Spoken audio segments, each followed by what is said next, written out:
Greetings YouTube and welcome to the Blue Corner. In today's video we're going to be looking at the H.A.T.E deck that has gained incredible amounts of popularity since YCS Philadelphia has come to a close.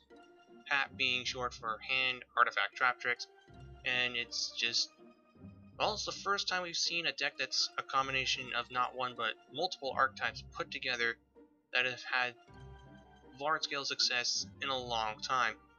Now, granted, there's been things like Ghost Trick Spirits that have been two engines put together, and I have noticed that Yu-Gi-Oh! Is starting to become more like how it used to be in the past, where you don't have to play strictly an archetype deck to win. Instead, you can play a deck that's a combination of several engines put together and have success, i.e. things in the past, oops, that's my phone, i.e. things like Plant Synchro, Teledad. Like, obviously, H.A.T.E is nowhere near the power level of those cards, but you get my point. And yeah, so what we're going to be doing is we're just going to be taking a look at this build and we're going to be playing some games with it. The idea behind this deck is basically it simplifies the game and just takes advantage of all the free advantage it builds up, and it also has tremendously favorable matchups against many rogue decks, and it also punishes people who are terrible and make just bad plays in general. Like, that's one of the things I noticed people comment on is it punishes bad players. Blind spacing is terrible. Just throwing out guys is also a bad idea because of the hands. Like, these two cards in general are really good against rogues, and then you got like these to punish the blind fire stuff. So yeah, that's probably one of the other reasons why this deck is getting a lot of success too. Is yeah, you go up against like your typical bad samurai player and you're gonna blow them out. So we'll just save this and play some games and let's see what happens. Little to my complete and total just mistakes. I did not put Daiguster Emerald in here. That needed to be fixed. So yeah, Emerald's in the extra deck. He should have been there to begin with. A couple hands make the card hell alive. And yeah, we're just gonna try and get ourselves a TCG legal game. Took a while, but we finally got an opponent. And alright, I open with a Sanctum and a Duality.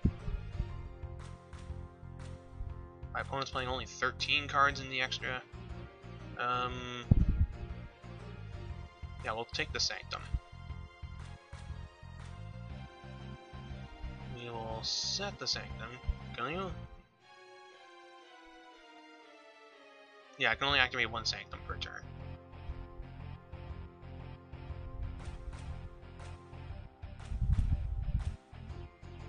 And we'll set 4. No, we'll set 5. So my opponent knows I'm playing Sanctum, he has to play around Sanctum.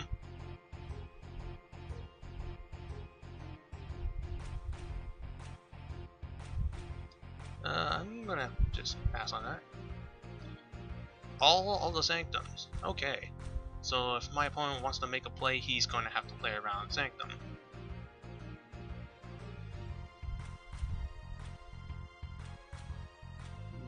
Yeah, I'm gonna play Sanctum. I do not want to draw a Beagle attack, so I'm just gonna summon it.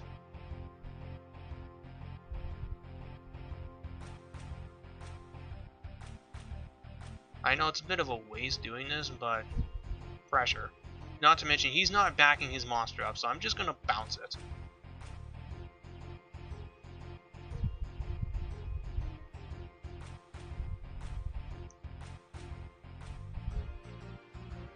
If he wants to do stuff, he's going to have to get around it. So we'll just swing, 25. Okay, he's got a fader.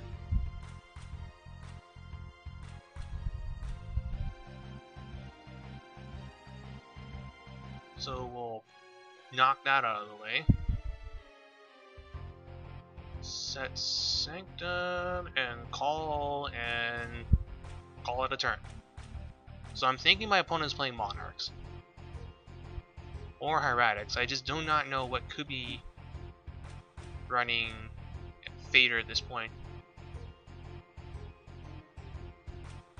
Ladies, detach, bounce himself. Yeah, it's Monarchs.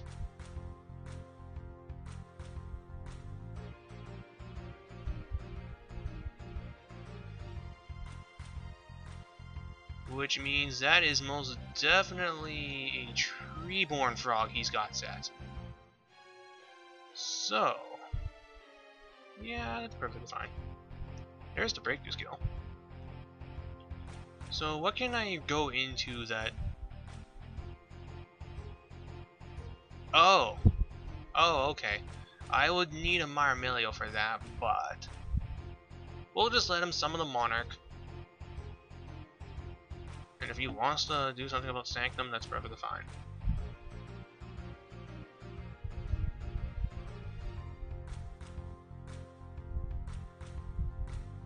There's Mathematician.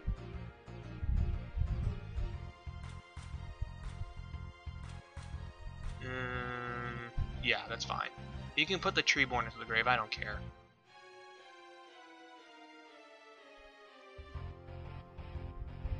And this card is destroyed by battle and sent to the graveyard. Well, we're just gonna Sanctum. We'll get a Moral Tech out, and that's that. Next game with the deck, and I think I'm pretty much going to be wrapping it up soon. After that, I think I'm going to play around with the more budgety version that's just straight up Tratrix hands, and then after that I can just start playing around with some other stuff, including things relevant to the future. I must say, I won't lie, I'm actually kind of excited for Ultimate Herald. That thing is just a beast. Let's take Herald to perfection, but make him even better. Oh, good God. I mean, there are ways to get over the thing. Breakthrough skill still kills the Ultimate Herald, and you can always just sack it off for things such as Lava Golem and Volcanic Queen. And what else can I ramble about here? I guess we can just stare at this Battle Network background a bit.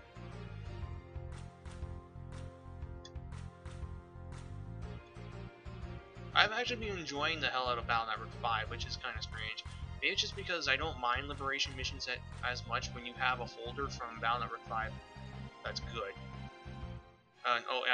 Spoiler alert, I'm actually playing the DS version, so I have my complete collection kernel game in the Game Boy slot, so I can like upload any folder I want for Liberations. So, like, oh, this one's heavy on ice and on Aqua and Elect enemies. Okay. Well, let's put in some anti-Alex here, some anti-Aquas there, and let's put in some slow gauges, and this, like all the good cards that are just good in Liberations. And the other thing about Liberations is that it's actually in your favor to get into the Liberation scenarios where you're surrounded on both sides.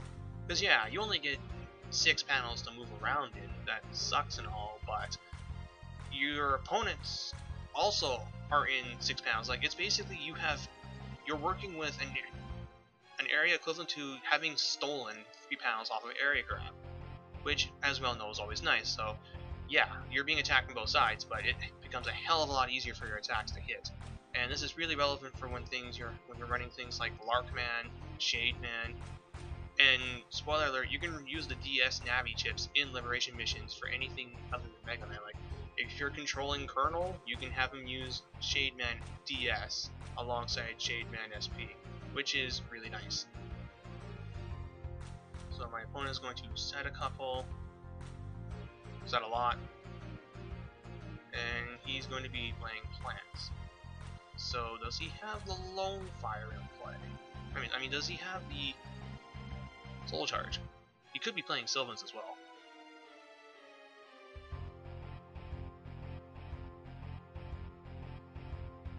I've got 2 Trapple Nightmares. No, he's playing some kind of level 7 plant deck. Oh, let's force some stuff out. I get under Torrential. I do lose the prison. But he only got 2 prisons. No, he's just gonna warning it. And I get the effect of the hand. Are you fucking kidding me?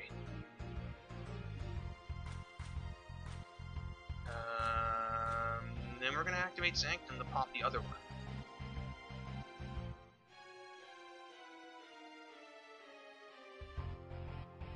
So we are going to set Moral Attack. And then we're going to special summon the Fire Hand, crash into that, kill it. Battle phase. And this is why the hands are just so good. They just shit on rogues like this. Special summon Ice. I'm gonna go in defense. I'd like to get another shot in, but 1400 is kind of low. And we're just gonna load up. We'll bluff the duality, but he immediately surrenders. Yeah, this is going to be the last game with the hands and artifacts and the trap tricks. We're doing this one mainly because the other one was just so anticlimactic, and we're possibly now playing against a guy named... Nope, never mind. Must have saw that I had it set on TCG only.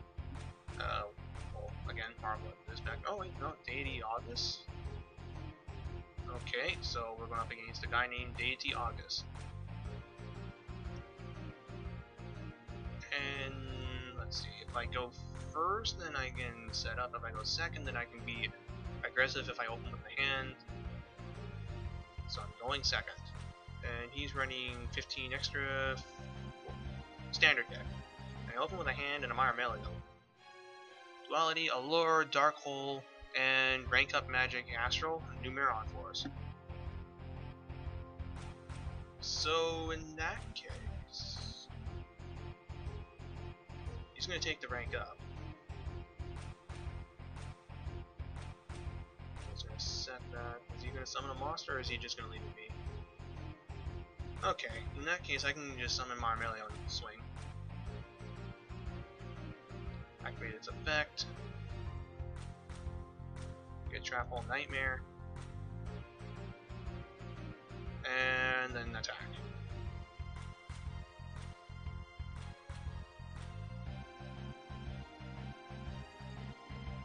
We will set Breakthrough, set another, set Bottomless, and yeah, we're just gonna completely load up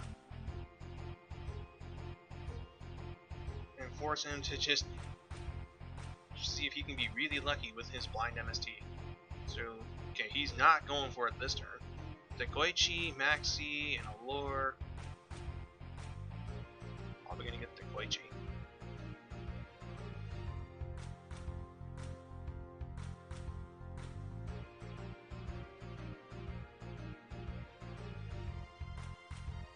Yeah, he's gonna go for Dekoichi.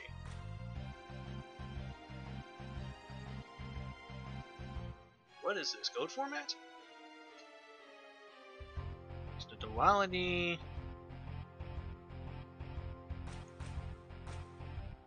Kind of regret loading up on the multiple breakthroughs, but I think I'm better for it that way. Because if he tries to set and unflip Dekoichi on his turn, I can break it. So there's the blind space, and it's going to hit, as I was hoping, the breakthrough skill. So he knows he still has to play around Trap Hole Nightmare. So there's Dekoichi. There's Kage Kage.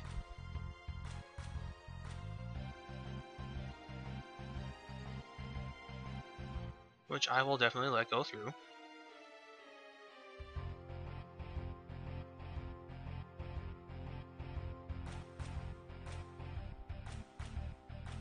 And then he's probably playing, if anything, Utopia to go into Utopia Victory. Oh no, Arc.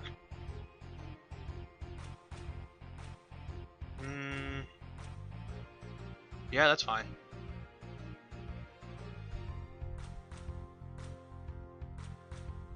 So he's gonna go straight into Astral Force, huh? Right. So he's gonna go in the dark. That one I am going to Bottomless.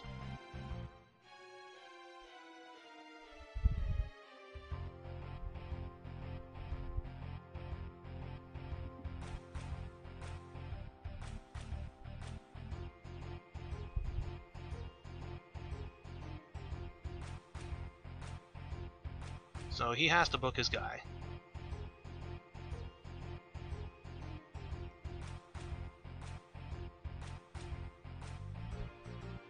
So it's going to come back, which will be annoying.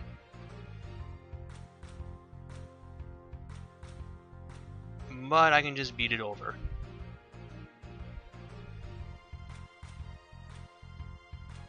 Because Dark has only 1500, so both of these guys get over it. He's going to gain back a hell of a lot of life.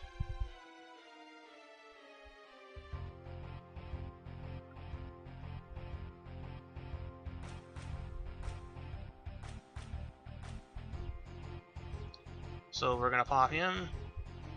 And we're going to get an ice. And swing direct. So he's got a new Meron. And I've got a Beagle attack. I will set that. And then we'll pass. So it took some damage, but I got over his boss. He's probably going to have to play a 7th one. There's another ice hand, so let's swing.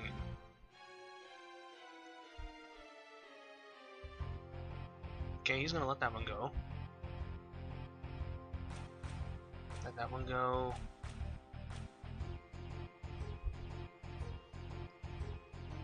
Duality, Moral Attack, Call. Let's see.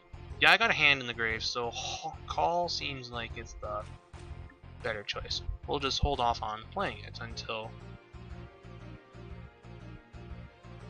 Yeah, I got the one target. I'll wait until he actually kills the Marmelio.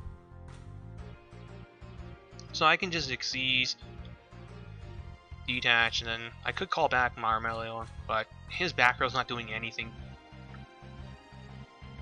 So I can get aggressive in that regard. And this is another 3000.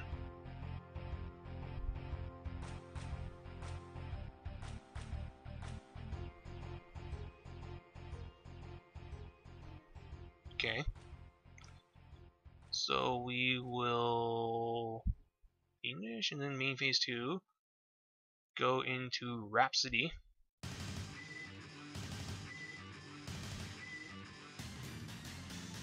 And use his effect, detach Marmelio, banish Arc.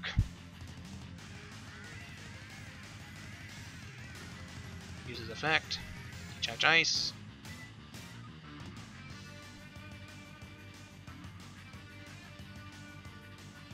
We will set the hand and set Call, and we'll pass the turn. And he has nothing, so yeah, this is dead. So I can not pop that with Marmelio. But he's going to leave a beast, so I am going to in fact call the Haunted Marmelio back. Okay, so it was just an MST. Which is fine, because this means this is it.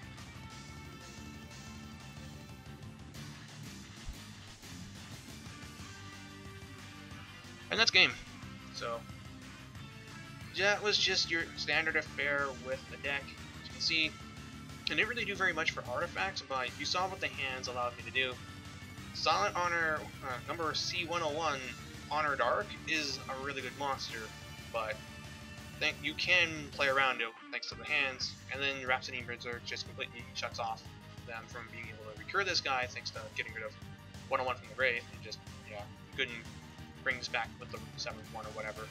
So I'm guessing this was just straight up rank up magic, but that's a general idea of what this deck does. So now it's up to us to figure out how to properly counteract it, because there is no one single floodgate card that shuts down H.A.T.E. I mean, Light Imprisoning Mirror is good for the artifacts, Shadow Imprisoning Mirror is good for the artifacts and the trap tricks, but the hands get around Skill Drain. Yeah, there we go. Skill Drain shuts off artifacts and trap tricks, but the hands get around Skill Drain and Light Mirror, and the Ignition gets around those kind of floodgates too. So you're kind of forced to play monster floodgates, but monster floodgates lose to these guys, so you have to run monster floodgates as proper protection. But the protection, like, it's a bit of an ordeal properly figuring out how to side against this, but once people figure out how to do that, I think its power is going to wane just a little bit. But you see, it's a very good deck, and this is just me playing around with it without actually having like a complete full grasp of it. So if I were to continue playing this and figure out the ins and outs of it, good God, I can only imagine what kind of destruction this thing does. So credit to the people who were able to come up with the H.A.T.E deck. It's going to be seeing play, and whether we like it or not, we're just going to have to deal with it. But until next time, this is BlueStar899, jacking out.